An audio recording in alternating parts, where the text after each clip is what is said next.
마태복음 28장 18절에서 20절까지 말씀입니다. 예, 28장 19절. 네. 28장 19절부터.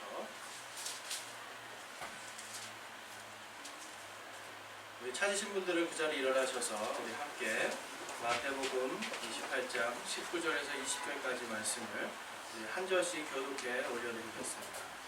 그러므로 너희는 가서 모든 민족들을 가르치고 아버지와 아들과 성령의 이름으로 그들에게 침례를 주며 오시니 내가 너희에게 명령한 모든 것을 그들에게 가르쳐 지키게 하라.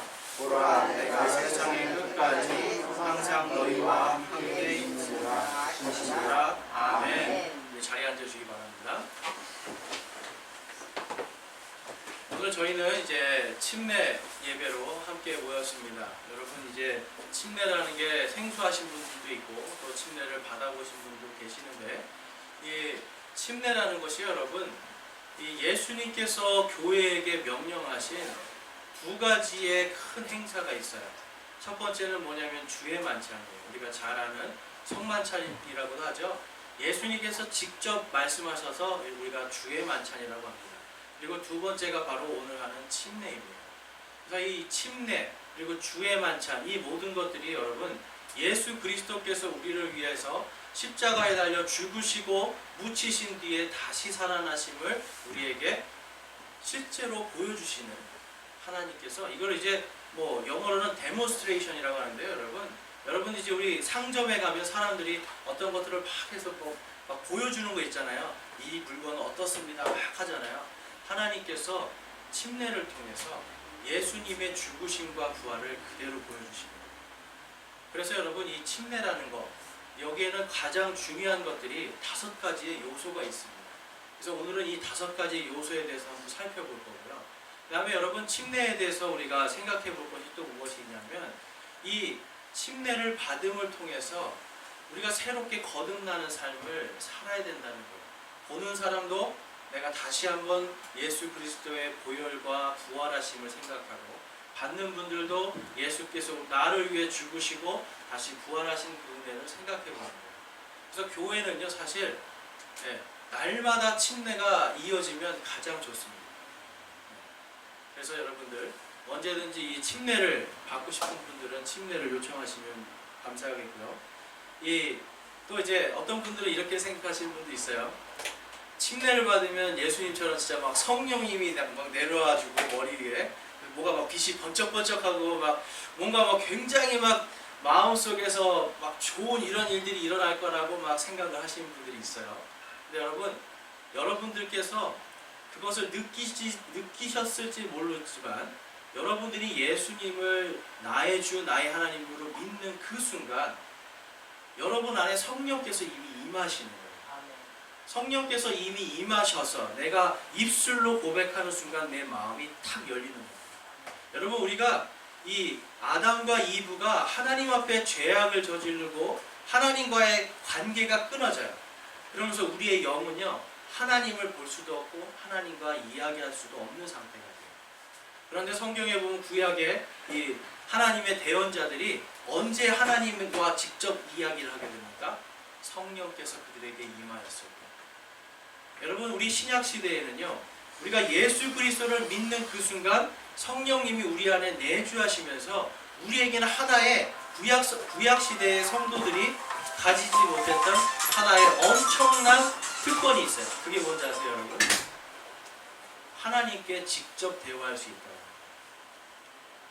예전에는 여러분, 제사장들이 하나님과 대화했어요. 그리고 대언자들이 하나님과 대화를 했어요. 그냥 일반 백성들은 어때요? 하나님과 대화하려면 할 수가 없었던 거예요. 그런데 이제는 예수께서 우리를 위해서 십자가에서 피 흘려 죽으셨잖아요.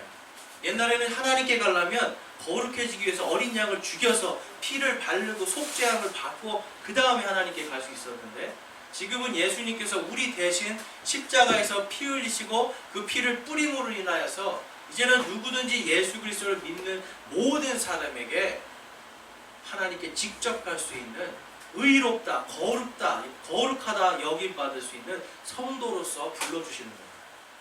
그렇기 때문에 여러분, 예수님의 이 보혈의 피로, 그리고 이 보혈의 피를 우리가 믿고 그분을 받아들임으로 이제 우리 안에 누가 들어오시는 거예요? 성령님께서. 어떤 분들은 여러분 어디 집회 가면 성령님 오시옵소서 막 계속 찬양을 해요. 근데 여러분, 성령님 이미 안에 계세요. 근데 내가 이 받은 성령을, 하나님의 말씀을 모르고 하나님의 말씀을 실천하지 않으니까 성령님을 어떻게 해요, 여러분? 자꾸 억누르고 가두어놓는 거예요. 그래서 여러분, 우리가 침례를 받을 때 우리가 다짐하는 것이 있습니다.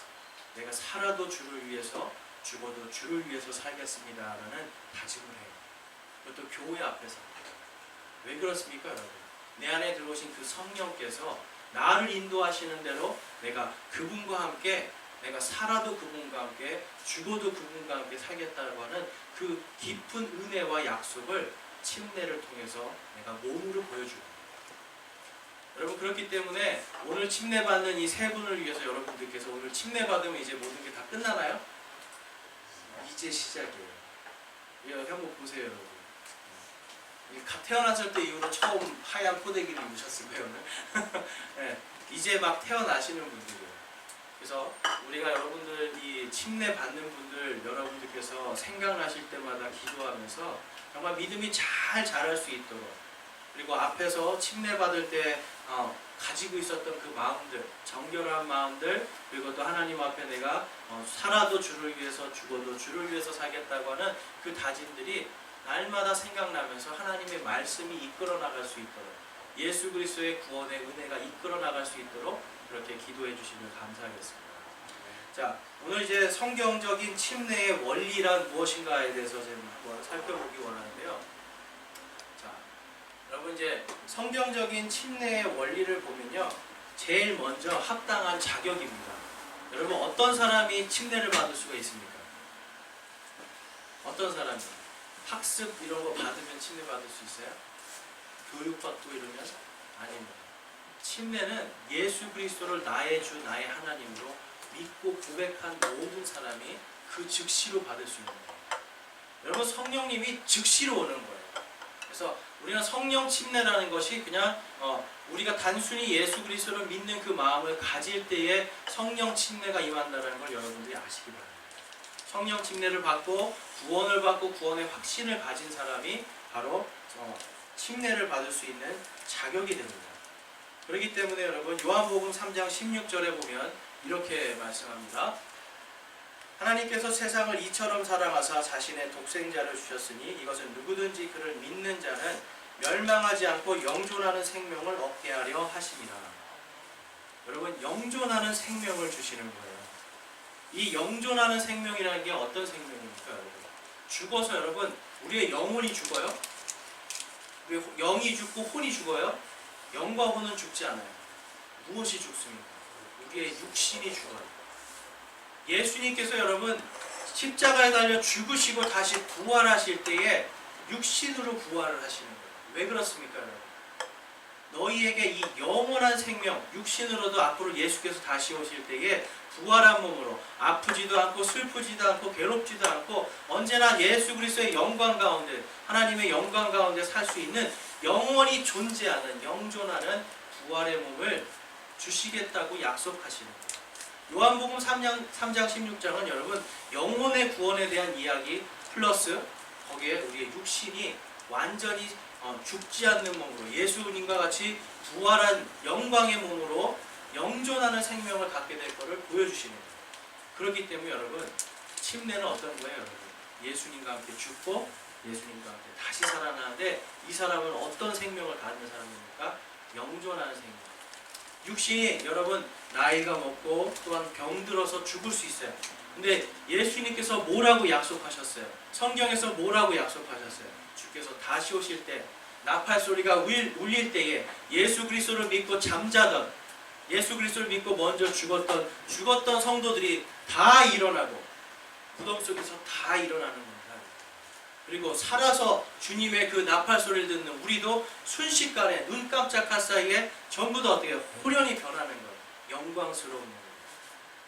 예수 그리스도의 그 영광스러운 몸으로 공중에서 주를 보리라라고 약속해 주십니다. 그래서 여러분 이 땅에서 살아갈 때 우리가 침례를 받고 다시 일어나는 이 의식을 통해서 나는 이제 부활의 소망이에요. 부활의 소망과 내가 나팔 소리 울릴 때에 이름을 불러주시는 거예요. 나의 이름이 여러분 오늘 불리는 겁니다. 그래서 오늘 침례 받으시는 분에게 예수님께서 오산나야 시오나 보누가 불러주시면 내가 영광스럽게 그분께로 올라가는 거예요. 이게 그분의 부활의 소망입니다. 그래서 여러분 합당한 자격, 오늘 이 세 분들 침례 받기 전에 제가 물어봤는데 자격이 충분하다 못해 넘쳐요. 하나님에 대한 사랑 그리고 구원의 확신이 있는 분들이었어요. 그래서 오늘 침례를 드리는 겁니다. 그 다음에 합당한 동기입니다, 여러분. 자, 어떤 사람들은 여러분 이 침례를 받으면 죄가 씻긴다고 생각하는 분이 있어요. 침례를 받으면 구원받는다는 생각을 하는 분들이 있어요. 그리고 침례를 받아서 이렇게 받아두면 좋겠다 해서 받는 분들이 있어요. 여러분 근데 그게 아니에요. 합당한 동기는 뭐냐면 예수 그리스도와 내가 그분의 교회와 일치되는 그 의식을 하는 거예요. 그래서 세상에서 완전히 세상에 나는 그리스도인입니다 라고 들으면은 선한 양심이 작용하는 거예요. 자, 왜 그럴까요, 여러분? 옛날에는요, 여러분 이 강가에서 침례를 받잖아요. 그러면 로마 군인들이 지나가요. 그리스도인들이 침례를 받아요. 그러면 어떻게 할까요? 그 자리에서 잡아요. 잡아서 어디로 던져요? 사자굴에도 던지고 곰이나 들기한테도 던져서 사람이 목숨을 걸고 침례를 받는 일이 있었어요. 여러분 침례라는 게 그냥 조용히 은밀히 단둘이 주는 게 아니라 교회에서 공개적으로 침례를 준다는 것은 이 사람은 그리스도인입니다 라고 공개적으로 선포하는 거예요. 여러분 당시의 그리스도인들을 여러분 한 300년 그러니까 예수님 태어나시고 300년 그 사이에는 어떤 일들이 있었어요, 여러분? 침례 받으면 그 즉시로 여러분 길거리에 가로등이 되는 거예요. 길거리에 가로등이 된다는 게 무슨 말씀인지 아세요?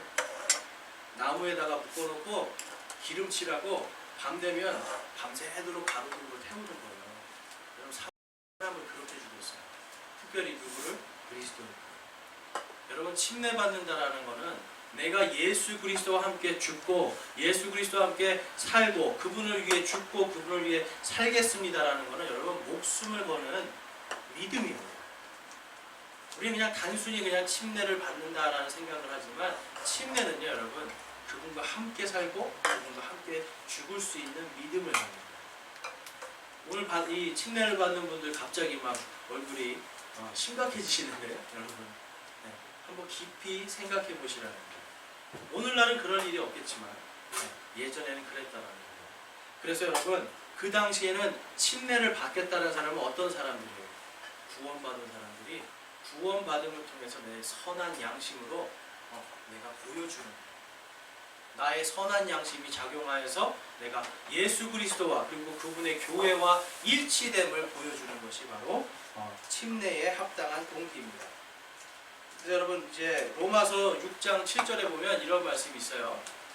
로마서 6장 7절에 보면 우리 보이시는 분들 함께 읽어볼게요. 앞에 스크린에 보시면 자, 그러므로 우리가 침례를 받아 그분과 함께 묻혔나니 이것은 그리스도께서 아버지의 영광을 이기고 죽은 자들로 먹어 일으켜진 것 같이 우리도 생명의 도움 속에 걷게 하려 합니다. 아멘.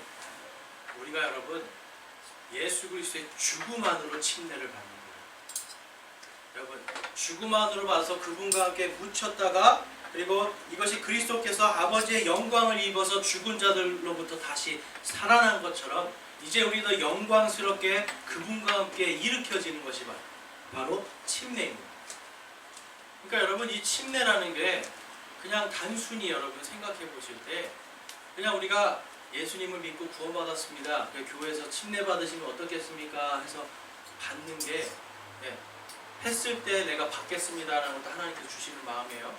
근데 거기에 좀 더 우리가 깊이 있게 생각해 보면 이 우리의 동기가 그분과 함께 묻히는 거예요.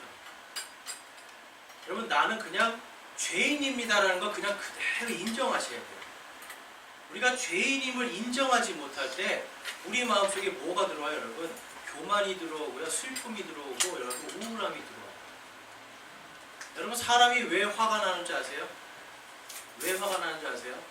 정신이 분석학에 서 사람이 왜 화가 나는가를 아주 짤막하게 정리해 놓은 게 뭐냐면, 지극히 이기적인 욕심과 마음 상태가 채워지지 않을 때 나는 감정의 상태입니다.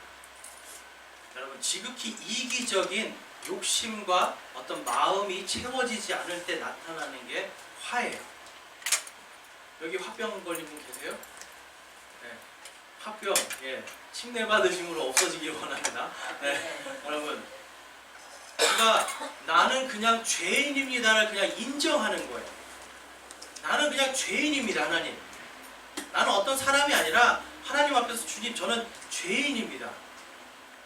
어떤 죄를 졌든 내가 죄인입니다 인정하고 주님 용서해 주십시오 하고 내가 주님을 믿습니다. 나를 구원해 주시고 나의 죄를 예수 그리스도의 보혈의 피로 깨끗게 하여 주실 것을 믿습니다라고 하는 그 사람이 침례를 받는 겁니다. 그래서 여러분, 침례에는요 합당한 동기가 있어요. 여러분, 침례로 죄를 씻는 게 아니에요. 어떤 사람들은 침례, 이제 그 일반 개신교에서는 세례를 주잖아요. 세례는 뭐냐면 씻을 세자예요. 그래서 왜 세례라는 말 썼냐면 원죄를 씻는다. 들어보셨어요, 여러분? 아담과 이브의 원래 지었던 원죄를 씻는다는 의미로 세례를 줍니다. 근데 여러분, 세례는요 원죄를 씻는데 여러분 물로 씻겨져요?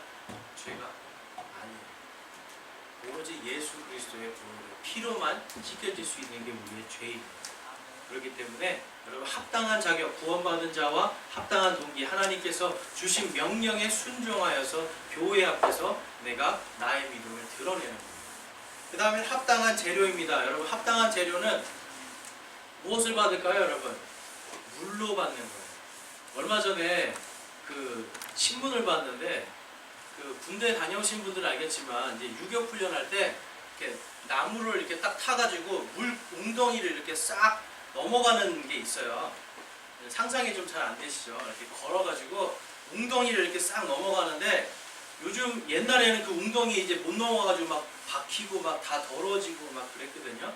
그럼 옆에서 막 기합받고 또 하고 될 때까지. 근데 요즘은 거기다 골프를 만들어 놨더라고요. 네, 이런 거에다가 이제 고무공 있잖아요. 고무공을 잔뜩 넣어가지고 고기 이제 빠지면 다시 들어가는 거예요. 그래서 왜 그러냐 했더니 옷 더러워질까봐 그렇고요. 여러분, 군인들이 옷 더러워질까봐 훈련을 이런 그 골프에 하고 있어요. 여러분. 왜 이 물이라는 게 중요하냐면, 여러분, 제가 그 뉴스를 보면서 앞으로 젖는 게 싫어가지고 골프에서 침내주는 교회가 있지 않을까 싶은 생각이 드는 거예요, 여러분. 여러분, 실제로 여러분, 어떤 교회에서는 성만찬, 여러분 이제 다른 교회에서는 이제 성만찬이라고 그래요. 할 때 뭐 영어로 막걸리가 와인이에요. 쌀로 만든 쌀 와인. 그래서 여러분, 막걸리로 성만찬을 드려요. 하얀 막걸리로. 뭐 아무거나 하면 어떠냐는 거예요, 여러분. 편하게. 근데 여러분, 그게 아니죠. 우리가 왜 이 포도즙을 먹습니까? 왜 붉은색의 그 액체를 마시냐는 거예요. 바로 예수 그리스도의 피예요. 이것은 다 상징하는 거가 있는 거예요. 우리가 편하자고 막걸리를 마셔요? 여러분, 그게 아니에요. 젖는 게 싫어서 여러분 볼풀에다가 만약에 침례를 줘요, 여러분. 그게 아니에요.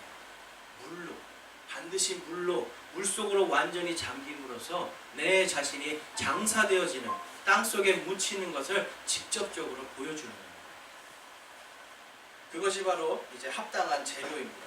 그래서 마태복음 3장 16절에 보면 예수님께서 침례를 받으시고 곧바로 물속에서 올라오실 때라고 그래요. 예수님이 여러분 물로 침례를 받으셨으니까 우리도 물로 침례를 받는 것이 합당한 겁니다. 그 다음 여러분, 합당한 방법입니다.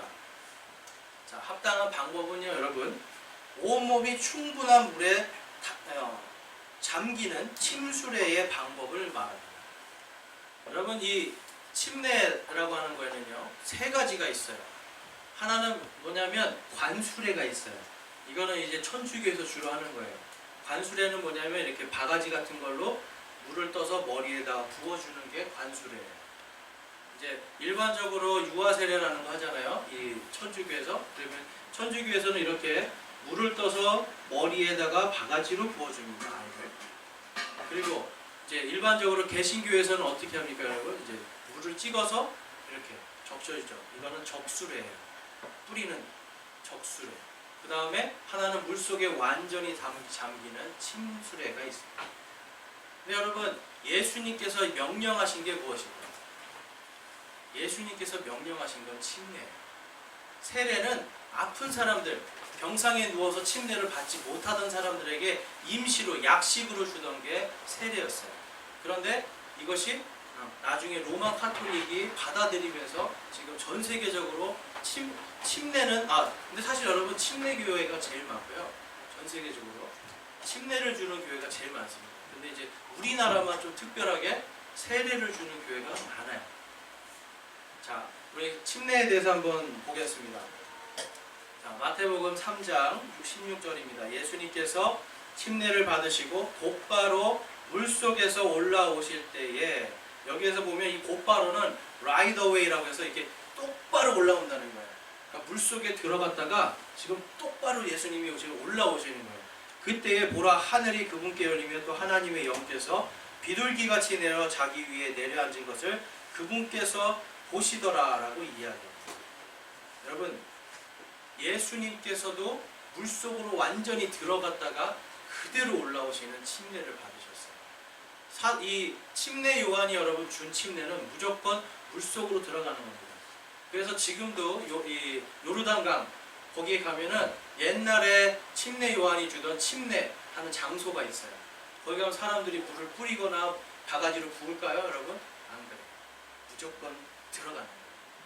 들어가면서 완전히 땅 속으로 들어가는 걸 상징하는 거거든요. 나는 죽는 거예요. 그래서 여러분, 이 침례는요, 완전히 몸속을 담그는 겁니다. 그 다음에 이 사도행전에 보면 이렇게 이야기합니다. 사도행전 8장 38절에 그가 명령하여 병거를 멈추게 한 뒤 빌립과 네시가 둘 다 물속으로 내려가니 빌립이 네시에게 침례를 주니라. 물속이 속으로 들어가서 물속에 잠기게 하는 게 침례였다는 거예요. 여기서 이 빌립은 누구죠? 당시에 빌립 집사였어요. 그러니까 하나님께서 교회에게 권한을 준 사람이 침례를 줄 수 있었던 거예요. 그 다음에는 이제 합당한 권위에 대해서 보겠습니다. 자, 합당한 권위입니다. 침례는 여러분 교회에게 주신 예수님의 대위임 명령입니다. 자, 침례는요, 여러분 예수님께서 권한을 주시는 거예요. 그러니까 예수님께서 교회에게 권한을 주셨기 때문에 그 권한으로 받는 겁니다. 그래서 거기 보면 이제 마태복음 28장 19절 20절 보면, 근데 이 19절 전에 이 18절에 무슨 말씀이 있냐면 하늘과 땅에 있는 모든 권능이 내게 있으니라고 예수님이 먼저 말씀하셨어요. 그러니까 하늘과 땅에 있는 모든 권능이 내게 있으니라고 하는 이 예수님께서 이 권능을 지금 교회에게, 자신들의 제자들에게 주는 겁니다. 그러므로 너희는 가서, 여기서 너희는 누구죠? 제자들이에요. 그리고 예수님을 따르던 자들이에요. 이 사람들에게 여러분, 이 사람들이 가서 무엇을 세워요? 교회를 세우는 거예요. 처음에 교회는요, 하늘과 땅에 있는 모든 권능을 가진 예수님의 권능을 가지고 세워집니다. 가서 모든 민족들을 가르치고 아버지와 아들과 성령의 이름으로 그들에게 침례를 주며 내가 너희에게 명령한 모든 것을 그들에게 가르쳐 지키게 하라. 보라, 내가 세상의 끝까지 항상 너희와 함께 있으리라 하시니라. 아멘. 여러분, 당시에는요, 우리 지금 제가 한 가지 말씀드릴게요. 교회는요, 여러분, 만약에 오늘 어떤 분이 신학교회를 나와가지고요, 목사 안수 받고 자기 스스로 교회를 개척해요. 가능하죠? 예전에는 이게 가능하지가 않았어요. 왜 그러냐면 이 권위 때문에 그래요. 예수님께서 초대교회에 이 사도들과 그의 제자들에게 주신 이 권능 때문에 그 권능으로 교회를 세우고 교회가 교회를 세웠어요. 그러니까 항상 교회가 교회를 세우니까 교회 교회에는 항상 뭐가 있어야 되는 거예요, 여러분? 어머니 교회가 있어요. 어디 가서 어떤 분이 이거 설교하시는데 앉아있는 분이 그것 때문에 오해를 하시더라고요. 어머니 교회라 하니까 뭐 저기 하나님의 교회인 줄 알고 안상홍인 줄 알고 착각하시는데 막 화내셨어요. 근데 여러분 그게 아니에요. 나를 낳아준, 교회를 낳아준 어머니 교회가 있더라는 거예요. 모든 교회는 여러분 어머니 교회가 있어요. 근데 그 뿌리는 누구십니까? 바로 예수님이에요. 그래서 이 교회가 교회를 낳고 또 그 교회가 교회를 낳고 하면서 이 사도 바울이 여러분 이 아시아와 유럽에 교회를 짓잖아요. 그러면서 그때부터 교회들이 이제 교회가 교회를 낳고 내려오는 거예요. 그러니까 여러분 이 권능은 어디에서 오는 권능입니까? 바로 예수 그리스도께 오는 권능입니다. 그러면 침례는 누구의 권능으로 주는 겁니까? 예수님의 권능. 그 권능을 받은 교회가 주는 거예요. 제가 교회의 권능을 대신해서 드리는 거예요. 그렇지만 실질적으로는 누가 침례를 주는 거예요? 교회가 주는 것이고 예수님이 주는 거예요. 그렇기 때문에 여러분 침례를 받을 때 저의 손을 잡고 하지만 여러분 누가 주시는 거예요? 예수님께서 주시는 거예요. 그러니까 이 침례라는 게 여러분 우리가 이 침례에 앞서서 어떤 권위로 받는가가 굉장히 중요합니다. 어떤 분들은 나는 어떤 목사님에게 받았어요. 나는 어떤 목사님에게 받았어요. 이렇게 자랑하시는 분들이 있어요. 유명한 목사님한테 세례 받았다고. 근데 여러분 그게 아니에요. 침례는 예수께서 교회에게 주신 그 권능으로 그것이 이제 지금까지 쭉 내려와가지고 바로 오늘 이 연서 제1침례교회가 예수 그리스도의 권능으로 주는 겁니다. 그래서 여러분 이 또 한 가지 특별히 알아두셔야 될 게 이 침례교회들에 대해서 우리가 좀 알기 원해요. 이 성경적으로 하는 독립침례교회들 여러분 예수님 당시부터 지금까지 이어져 내려오는 교회가 있을까요? 한번 생각해 보세요. 예수님 당시부터 지금까지 제가 이게 신학교 다닐 때 저의 첫 번째 질문이었어요. 예수님 당시부터 지금까지 내려오는 교회가 있을까? 교회가 교회를 세웠잖아요. 그렇죠? 근데 여러분 있습니다. 교회가 교회를 이 침례 교회들은요 여러분 여러분들께서 아시겠지만 이제 313년부터 가톨릭 교회가 생겨요. 가톨릭 교회는요 어떻게 보면 그때부터 지금까지 계속 이어져 내려와요. 교회가 교회를 세우고 있어요.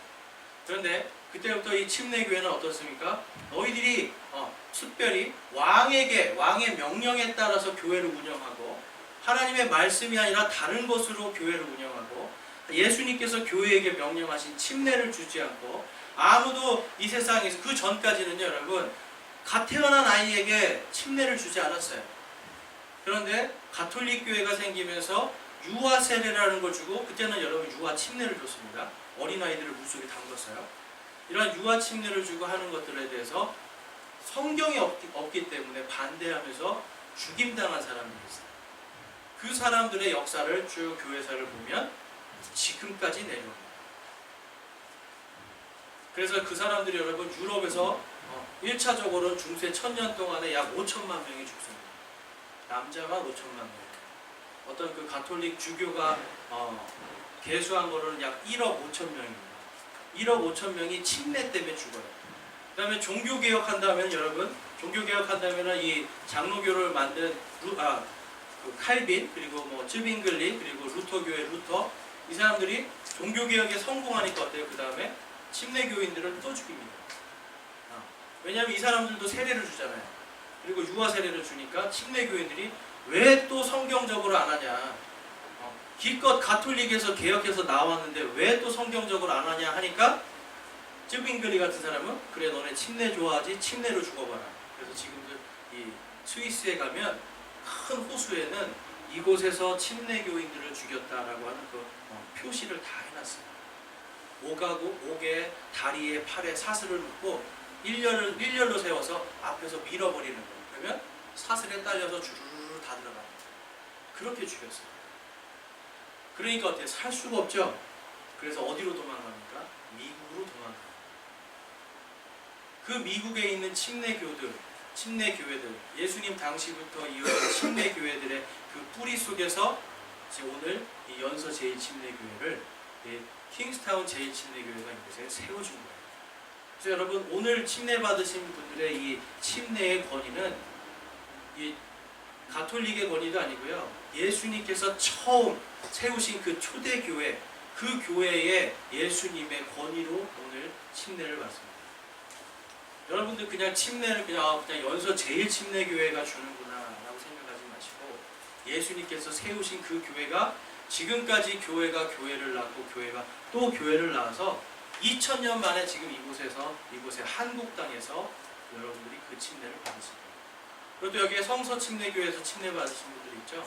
네, 성서 침례교회도 마찬가지로 미국에서 그 뿌리를 가지고 이곳에 세워서 거기서 침례를 받으셨기 때문에 성서 침례교회에 계신 분들도 마찬가지로 예수님 당시부터 예수님이 주신 그 권한, 그 교회들이 받은 그 권위로서 받으신 거예요.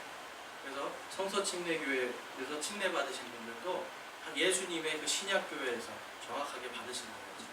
그래서 오늘 받으신 분들 이제 정말 하나님께서 여러분 특별한 침례입니다. 사실 그렇지 않아요?